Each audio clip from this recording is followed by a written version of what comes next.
നമ്മൾ ഇതുപോലത്തെ ടെക്സ്റ്റൈൽസ് എന്നൊക്കെ കിട്ടുന്ന കവർ വെച്ചിട്ടാണ് ഫ്ലവേഴ്സ് ചെയ്തെടുക്കാൻ വേണ്ടിയിട്ട് പോകുന്നത്. അപ്പൊ ഈ കവറിന്റെ മുകളിലേക്ക് ഇതുപോലത്തെ എന്തെങ്കിലും സർക്കിൾ ഷേപ്പിലുള്ള പാത്രത്തിന്റെ മൂടിയോ അങ്ങനെ എന്തെങ്കിലും എടുത്തിട്ട് ഒന്ന് മാർക്ക് ചെയ്ത് കൊടുക്കുകയാണ്. ഇനി ഈ കവർ ഒന്ന് നീളത്തിൽ കട്ട് ചെയ്തെടുക്കാം. ഇനി ഇതുപോലെ സിഗ്സാക്ക് പോലെ ഒന്ന് മടക്കി വെച്ചതിന് ശേഷം ഒന്ന് റൗണ്ടിൽ കട്ട് ചെയ്തെടുക്കുകയാണ്. അപ്പൊ നമുക്ക് കുറെ സർക്കിൾസ് ആക്കിയിട്ട് കിട്ടും. ഇനി കട്ട് ചെയ്ത് വെച്ച സർക്കിൾസ് ഇതുപോലെ മടക്കിയതിന് ശേഷം ഒന്ന് ഫ്ലവറിന്റെ പെറ്റൽസ് പോലെ ഒന്ന് കട്ട് ചെയ്ത് കൊടുക്കുകയാണ്. ഞാൻ ഫസ്റ്റ് പൂക്കള് നൂല് വെച്ചിട്ട് ഇതുപോലെ ഒന്ന് കെട്ടിയിട്ട് ഫ്ലവേഴ്സ് ആക്കുകയായിരുന്നു ചെയ്തത്. പക്ഷേ ഞാൻ എടുത്ത കെട്ടുകമ്പി ഇതിന്റെ ഉള്ളിൽ കൂടി കയറാത്തോണ്ട് തന്നെ ഞാനത് അയക്കുകയാണ്. അങ്ങനെ ആ നൂലൊക്കെ ഊരിയെടുത്തിട്ടുണ്ട്. ഞാനിതാ ഇതുപോലെ 2 പീസുകൾ വെച്ചിട്ടാണ് ഒരു ഫ്ലവർ ചെയ്തെടുക്കുന്നത്.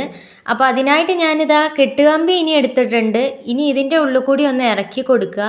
ബാക്കിയുള്ള ഈ വളച്ച ഭാഗവും കൂടി ഇതിന്റെ ഉള്ളിലേക്ക് ഒന്ന് ആക്കി കൊടുക്കുക. ഇനി ഫ്ലവറിന്റെ ഷേപ്പിൽ ഒന്ന് ആക്കി എടുത്തിട്ട് സെല്ലോ ടേപ്പ് വെച്ചിട്ട് ഒന്ന് കവർ ചെയ്തെടുക്കുകയാണ്. ആ കമ്പിന്റെ മുകളിലും കൂടി ഒന്ന് കവർ ചെയ്തെടുക്കുന്നുണ്ട് കേട്ടോ. അങ്ങനെ നമ്മൾ കട്ട് ചെയ്ത് വെച്ചിട്ടുള്ള എല്ലാ പീസുകളും ഇതുപോലെ ഫ്ലവേഴ്സ് ആക്കി എടുത്തിട്ടുണ്ട്. ഇനി ഞാനിവിടെ പച്ച കവറിന്ന് ഒരു പീസ് കട്ട് ചെയ്തെടുത്തിട്ടുണ്ട്. അതിന്റെ മുകളിൽ കുറച്ച് പശ തേച്ച് കൊടുക്കുകയാണ്.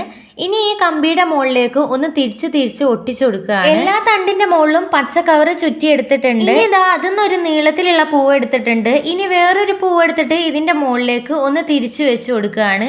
അങ്ങനെ ഓരോ ഫ്ലവേഴ്സ് എടുത്തിട്ട് നമ്മൾ ഈ കമ്പിയുടെ മുകളിലേക്ക് തിരിച്ചു വെച്ച് കൊടുക്കാം. അങ്ങനെ നമ്മൾ എല്ലാ ഫ്ലവേഴ്സും ഇതിന്റെ മുകളിലേക്ക് ചുറ്റി വെച്ച് കൊടുത്തിട്ടുണ്ട്. അപ്പൊ ഇതാണ് ഇതിന്റെ ഫൈനൽ ലുക്ക്.